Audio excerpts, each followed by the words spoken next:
ऊज भवन कनकामनी शिखर तजा फहराए। ताते भरी मधुकरी संत संग गुण गाए।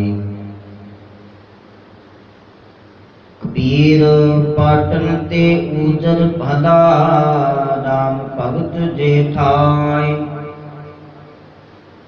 राम स्नेही बाहरा जमपुर मेरे भाई। कबीर गंग जम के अंतरे सहज सुन के घाट।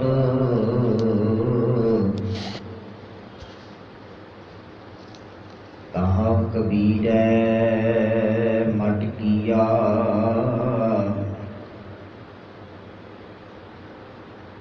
खोजत मुन जन बाट।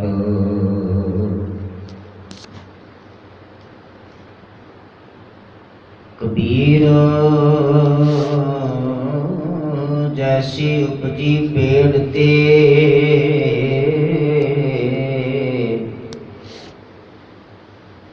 जो तैसी निवह ओड़। हीरा किसका बापुरा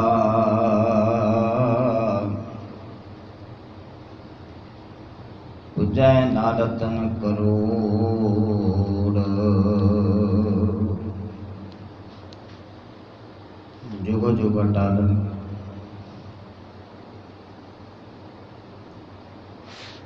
हाजरा हजूर सर्व कला भरपूर सर्वे कायनात के प्रतिपालक गुरता गति ते सुभाईमान धन धन साहिब श्री गुरु ग्रंथ साहिब महाराज जीओ की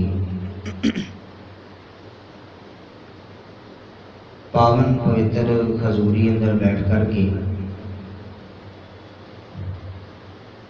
शब्द कीर्तन का रस माणिया है। आओ बाणी के विचार अंदर जुड़न वास्ते गुरु बख्शी फतेह नाल सांझ पाओ ते आखो जी वाहिगुरू जी का खालसा वाहिगुरू जी की फतेह। भगत कबीर साहब जिन्हां दे पावन श्लोकां दी विचार रोजाना कर रहे हाँ। विचार अधीन अज जिन्हां श्लोकां दा पाठ असीं हुणे साझा कीता है। भगत जी रहमत करते हुए अज के पहले श्लोक में कृपा करते हैं। ऊच भवन कनकामनी शिखर तजा फहराए। कहने लगे भी किसी मनुख की इन्नी समर्था शक्ति ताकत धनवान दौलतमंद होवे बड़ा उच्चा सुंदर सोहना घर महल उसने बनाया होवे जिदे विच सब सुख सहूलतां उहदे कोल होण नौकर चाकर होण भोजन पदार्थ होण खाण पीण हंडाउण वास्ते सब पदार्थ होण। कनकामनी सुंदर इस्त्री भी होवे शिखर धजा फहराए ते ओदे शिखर उत्ते महल की चोटी उत्ते एक झंडा भी चढ़दा होवे। पर कहने लगे भी इन्नी समर्था इन्नी शक्ति इन्ने पदार्थ होने के बावजूद जे उसके हिरदे रूपी घर विच परमात्मा का नाम नहीं बंदगी नहीं सिमरन नहीं सेवा नहीं ते ताते भरी मधुकरी संत संग गुण गाए। कहने लगे इस समर्था शक्ति ताकत तो चंगी मधुकरी मधुकरी का अर्थ है जिमें जोगी लोग मंगते आदि जोड़े ने भी वो घर घर जाके थोड़ा थोड़ा प्रसादा टुकर मंगते हैं, इकट्ठा करते हैं, खा लेंगे ने। कहने लगे बहुत सारे पदार्थ होने के बावजूद जे हिरदे रूपी घर विच रब दा नाम नहीं, बंदगी नहीं, सिमरन नहीं है, ते इस नालों चंगा ते वो व्यक्ति है जिहड़ा मंग मंग के टुकर इकट्ठा करके खांदा है, पर संत संग गुण गाए रब दे प्यारे जनां दी संगत विच बैठ के रब दे गुण भी गाउंदा है। जिहड़ा सत्संगत विच बैठ के रबी गुणां नूं विचारदा है, उहदी सिफत सलाह करदा है, शुकराना करदा है, कहण लगे वो व्यक्ति भावें मंग मंग के टुकर इकट्ठा करके खांदा क्यों ना होवे, उस व्यक्ति का जीवन उन्हां व्यक्तियों के नालों वधेरे चंगा है, भला है, जिन्हां कोल खाण पीण हंडाउण दे बहुत सारे पदार्थ हैं, जिन्हां कोल उच्चा भवन सोहना मकान महल माड़ियां आदि हैं, जिन्हां कोल सोने के ढेर भी हैं, उन्हां व्यक्तियों नालों ज़्यादा वधेरे भला जीवन ते उस व्यक्ति का है जिहड़ा रब की सिफत सलाह करदा है, रबी गुणां नूं जीवन का आधार आसरा बनाउंदा है। ते कबीर साहब अगले श्लोक विच भी यही जीवन जात बख्शिश करते हैं। कबीर पाटन ते ऊजर भला, राम भगत जिह ठाए। पाटन का अर्थ है शहर। कहन लगे कोई वसदा होया शहर, उस नालों ते ऊजर भला, उजड़िया होया थां चंगा है, भला है। राम भगत जे ठाए, जिस थां दे उत्ते रब दी भगती करन वाले, सिमरन करन वाले व्यक्ति रहिंदे। बसते हुए नगर शहर नालों तां उजड़िया होया वो थां भला है। उस उजड़े हुए थां ते राम भगत रब दे भगत जन प्यारे जन बसते ने, ते वो जगह वो थां भली है। ते फिर कबीर साहब आखदे ने, राम स्नेही बाहरा, जमपुर मेरे भाई। पर जिहड़ा थां रब परमात्मा की सिफत सलाह बंदगी करने वाले व्यक्तियों तो खाली है, राम स्नेही बाहरा, जमपुर मेरे भाई, मेरे भाव का तो वो जमपुरी है, मेरे भाव की तो वो नरक रूपी थां है, जिथे रब की बंदगी करने वाले, सिमरन करने वाले नहीं बसते। राम स्नेही बाहरा, जिहड़े रब नालों परमात्मा नाल प्रीत करन तो बाहर हैं, कहण तो भाव जिन्हां दे हिरदियां विच रब दा नाम नहीं है, प्रेम नहीं है, वो जिस भी जगह ते बसते ने वो थां ही मानो जमपुरी है।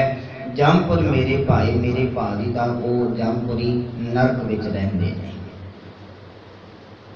फिर कबीर साहब इन्हां दो श्लोकां विच ये गल पूर्ण तौर पर साझी कर दी है कि परमात्मा के घर विच उन्हां व्यक्तियों नूं वडियाई दी जाती है, उन्हां दा मान किया जाता है, उन्हां नूं आदर सत्कार दिता जाता है, जिहड़े रब की बंदगी विच सिमरन विच जुड़दे ने।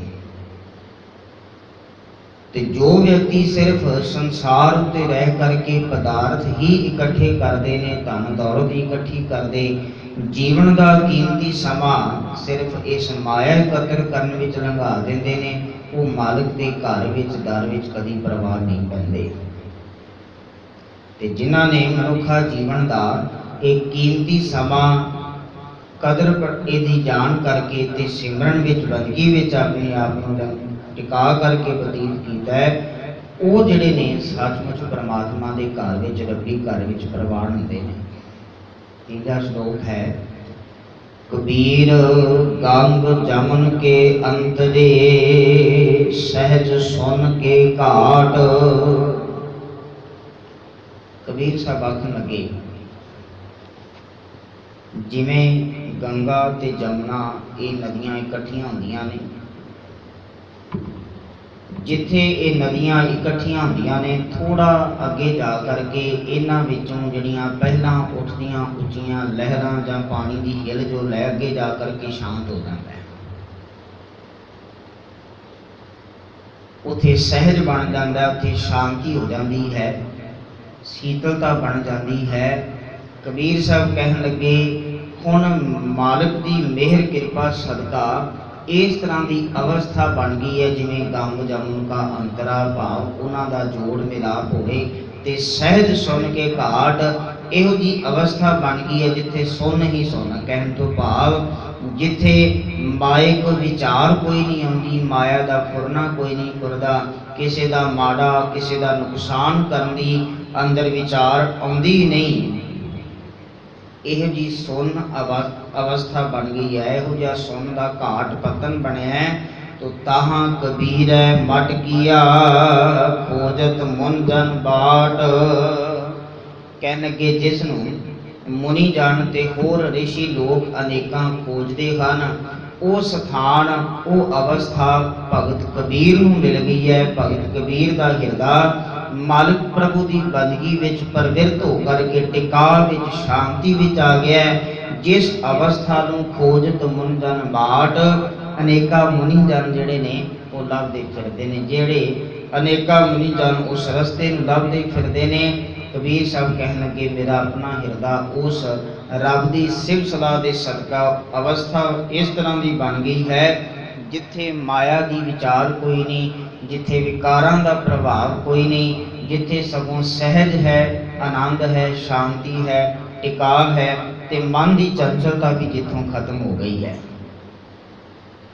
तो कबीर साहब जी ने विचार अधीन अज के चौथे श्लोक में एक खास गल फिर साझी की है ते आखन लगे कबीर जैसी उपजी पेड़ ते जो तैसी निभै ओड़।